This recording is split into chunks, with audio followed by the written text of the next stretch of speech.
ሰላም ጤና ይስጥልን ወደ ተከበራችሁ የቻናላችን ተከታታዮች እንግዲህ በዛሬው ቪዲዮአችን ደግሞ ቻፕተር 4 ፓርት 4 የሚለውን እንግዲህ ፍሬሽማን ባዮሎጂ ሜታቦሊክ ዲስኦርደር ዲያግኖሲስ ኤንድ ትሪትመንት የሚለውን የምንመለከት ይሆናል ማለት ነው።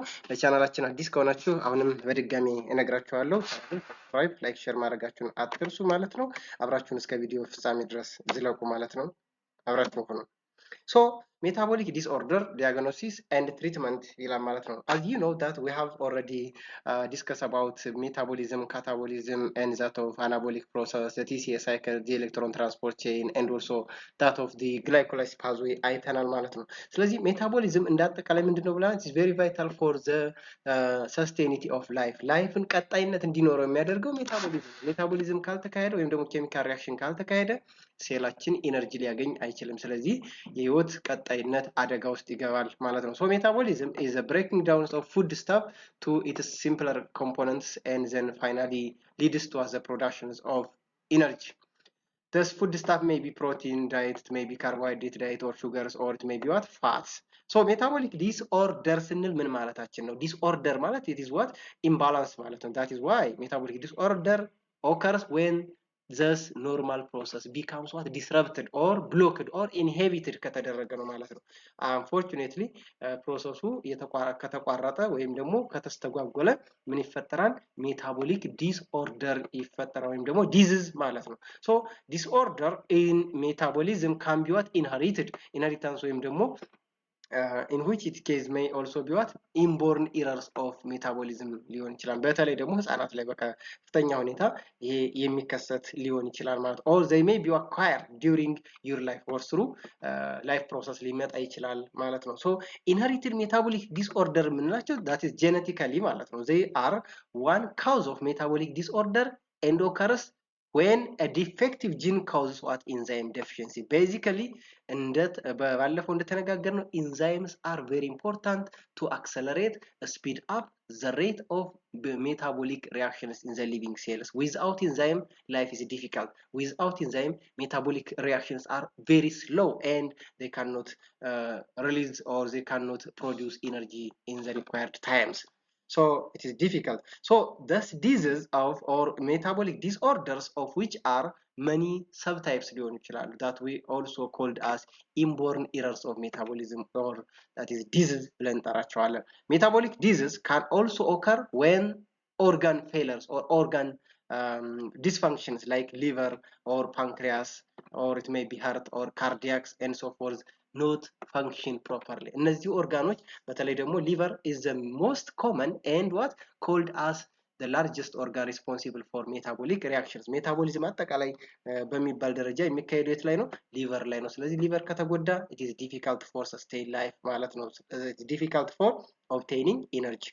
There are numerous or various examples of inherited metabolic disorder classified based on what the food related within that of biomolecules or blocking that they affects including amino acids, right? Amino acid disorder that we call inborn errors of amino acids and inborn errors of carbohydrate metabolism, inborn errors of fat metabolism ሊፈጠር ይችላል ማለት ነው። So inherited causes of metabolic disorder includes carbohydrate disorder like diabetes mellitus or diabetes insipidus. It is hereditary fructose intolerance. Fructose is a carbohydrate and galactosemia, pyruvate metabolism disorder like von Willebrand disease due to the deficiency of glucose 6-phosphate enzyme, Mecardus disease that is due to defects in the glycogen related metabolism related disease. So the other one is Pompe's disease and Forbes disease. Such disorders are related with carbohydrate metabolism.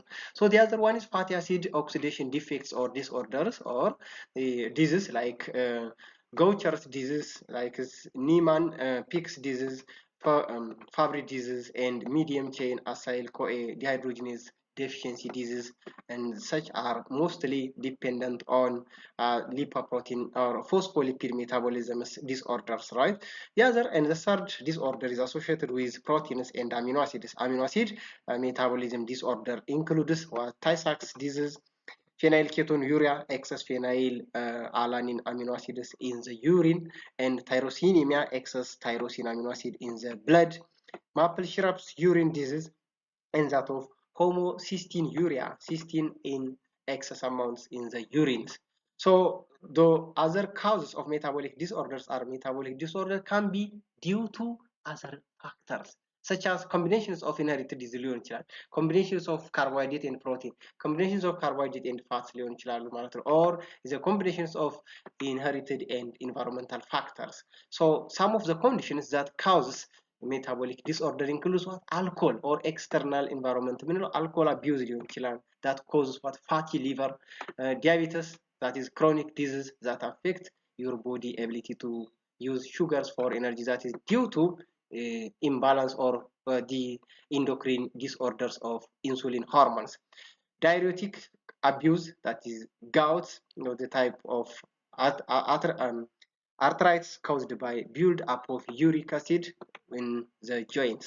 So injections of poison or toxin chemicals like excessive aspirin, like bicarbonates and alkali or acids, ethylene glycol, and also methanols are very dangerous chemicals or drugs that causes disorder in our body. So kidney failure. So this kidney failure, that is renal failure, may cause what pneumonia. It may be a respiratory failure, or it may also collapse lung, as well as species which is life-threatening bacteria blood infection ሊያመጡ ይችላሉ ማለት ነው። ሪስክ ፋክተርስ ፎር ሜታቦሊክ ዲስኦርደር ምንድን ነው ተጽዕኖች ወይም ደግሞ እነዚህ ሜታቦሊክ ዲስኦርደር ሊያመጡ የቻሉ ሪስክ ፋክተሮች ምንድን ናቸው ካል a number of factors increase the risk of what developing metabolic disorders. Basically not all people with risk factor will get metabolic disorder, but the most common risk factor for metabolic disorder ናቸው certain chronic medical conditions or drugs such as lung or kidney disease ሊያመጡ ይችላሉ like diabetes, family history or genetic or inherited metabolic disorder, that is gene defect, or age ሊሆን ይችላል risk factor, that is why age related disease like risk of metabolic syndrome increases with age, obesity, or that is why the weight overweight ማለት ነው ወይም ደግሞ እነዚህ የሰውነት መግዘፍ ማለት ነው ወይም ደግሞ lack of exercise በተለይ ደግሞ physical exercise ማንሰራ ከሆነ ወይም አንዳንድ እንቅስቃሴዎችን ማንሰራ ከሆነ hormonal imbalance like insulin hormone imbalance can lead to what the metabolic disorder called the insulin disorders called diabetes mellitus ወይም ደግሞ የስኳር በሽታ ይመጣል። insulin resistance, a situation in which what body cannot use or utilizes what insulin properly የማይጠቀም ከሆነ ኢንሱሊን የማያገለግል ወይም ደግሞ ሬዚስት የሚያደርጉ ከሆነ they cannot regulate or insulin cannot regulate blood sugars and it causes abnormal accumulations of glucose in the blood, leads to metabolic disorder called diabetes mellitus. So what are the diagnosis of the metabolic disorder? The possible diagnosis of metabolic disorder like metabolic syndrome is more effectively diagnosed by what testing different blood markers or basically lipid profiles like insulin test or resistance test ልናደርግ እንችላለን obesity ወይም ደግሞ just body mass index ልንሰራ እንችላለን high blood pressure ልንለካ እንችላለን or lipid profiles, that is lipid abnormality ካለ እነሱን HDL, LDL and total cholesterol and that of triacylglycerol እንለካለን። Specifically metabolic disorder or metabolic syndrome is diagnosed if any three of the following 5 markers are present. ቤዚካሊ ይሄ ሜታቦሊክ ሲንድሮም የምንለው ዋነኛ መለኪያው ምንድነው? አንደኛው ዌት ሰርከምፈረንስ እንለካለን ኤሊቬትድ ከሆነ በተለይ ደግሞ ከ40 ኢንች በላይ ከሆነ that is or more for men 35 ደግሞ ለውሜን ከዚህ በላይ ከሆነ that is why the cause for metabolic syndrome. The other one elevated triglyceride or lipid profile ከ150 እና ከዛ በላይ ከሆነ it leads to what metabolic syndrome ማለት ነው። So this is our the other the risk factors for metabolic syndrome. So the other one reduced high density lipoprotein or HDL, that is levels is good cholesterol ተብሎ ይጠራል if the level is less than 40 mg per deciliter or less than 50 mg per deciliter for women, 40 for what men.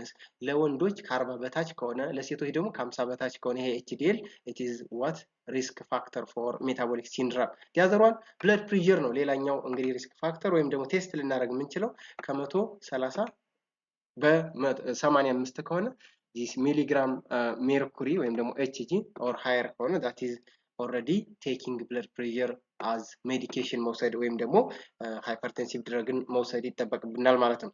Elevated fasting glucose, that is why the other one is increased blood glucose levels, basically 100 milligram per deciliter or higher, or already taking glucose lowering medications, that is anti-diabetic drug ልንወስድ እንችላለን። ኤሊቬትድ በተለይ ደግሞ ከመቶ በላይ ከሆነ ቤዚካሊ ከ120 በላይ ከሆነ የስኳር በሽታ ነው የሚባለው። 120 ሚሊግራም ፐር ዴሲሊትር ከሆነ ግሉኮስ that is diabetic patient ማለት። ስለዚህ አንቲ ዲያቤቲክ ድረግ ልንወስድ ይገባል ማለት ነው። So the possible treatment approaches for metabolic disorder depends on specific disorders. Basically, different drugs can be prescribed.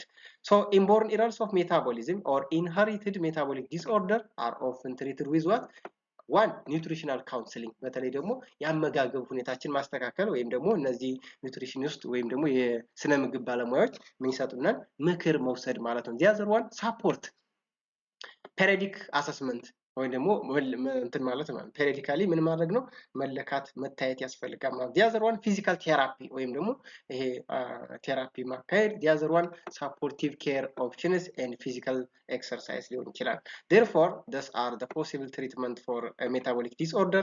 Multiple treatment options are available for inherited metabolic disorders and examples the most common are bone marrow transplantation. በተለይ ደግሞ ይሄ bone marrow በጣም ችግር ካለበት ትራንስፕላንቴሽን ወይም ደግሞ ንቅለ ተከላ ይካሄዳል ማለት ነው። enzyme replacement therapy is also selective for the selective patients, right? the other one, gene therapy for selected patient. gene therapy ሊካሄድ ይችላል። medication to reduce the symptoms such as pain or low blood pressure, blood glucose levelun ለመቀነስ ምን እንወስዳለን? እነዚህ blood glucose medication እንወስዳለን ማለት ነው። mineral supplement or that is why the nutritional supplement or nutritional counseling ያስፈልጋል። nutritional counseling and surgery also relieves the pains or symptoms, and vitamin supplements also are very important. The treatment options for metabolic disorders. Good. So potential complications of metabolic disorder. What are the potential or the complicated disorders associated or the disorders with metabolic disorders? So complications of untreated metabolic disorder can be what? Serious. even if what life threatening ሊሆን ይችላል። ላይክ እንደ ዲኤም ሃይፐርቴንሽን ምንላቸው፣ ግፊት፣ እንደ ደም ስኳር ምንላቸው እድሜ ጠገብ ወይም ደግሞ ህይወታችን ሙሉ አብረው የሚዘልቁ ናቸው። that is life threatening disease እንላቸዋለን። the risk of serious complication can be minimized following the treatment plan designed by healthcare professionals. በተለይ ደግሞ በጤና ባለሙያዎች ወይም ደግሞ በባለሙያው በሚሰጠው ምክር አማካኝነት ኮምፕሊኬሽኑን ወይም ደግሞ ያለውን ምኑን የበሽታውን አቅምና መጠን መቀነስ ይቻላል ማለት ነው። complications of metabolic disorder includes what? organ failure ሊያመጣ ይችላል። like liver failure or renal failure ሊያመጣ ይችላል። dysfunction ቶታሊ ወይም ደግሞ ሙሉ በሙሉ ማቆም ማለት ነው፣ ስራውን ሊያቆም ይችላል። እንደ ጉበት፣ እነ cardiac cells or heart cells፣ እነ renal cells ሊሞቱ ወይም ደግሞ ሊያቆም ይችላል። seizure or tremors is also unconsciousness and coma ሊፈጠር ይችላል ማለት ነው። so these are all about the metabolic disorder diagnosis and treatment, possible treatments basically, and also the complications as well. ስለዚህ የዛሬው እንግዲህ ውይይታችን እንዳጠቃላይ ስለ ሜታቦሊክ ዲስኦርደር ዲያግኖሲስ ኤንድ ትሪትመንት ኦፕሽንስ የሚለው አይተናል ማለት ነው። እንግዲህ ጥያቄ፣ አስተያየት እንዲሁም ደግሞ ይህ ይሰራልን የምትሉት ትምህርት ካለ ኮሜንት ቦክስ ላይ አስቀምጡልኝ ማለት ነው። ስለነበረን ቆይታ ከልብ እያመሰገንኩ የዛሬን በዚህ አበቃን። በሚቀጥለው ቪዲዮአችን እስከምንገናኝ ድረስ ቸርን ሰንብት። ባይ ባይ። በያላችሁበት ሰናይ ቀን ይሁንላችሁ።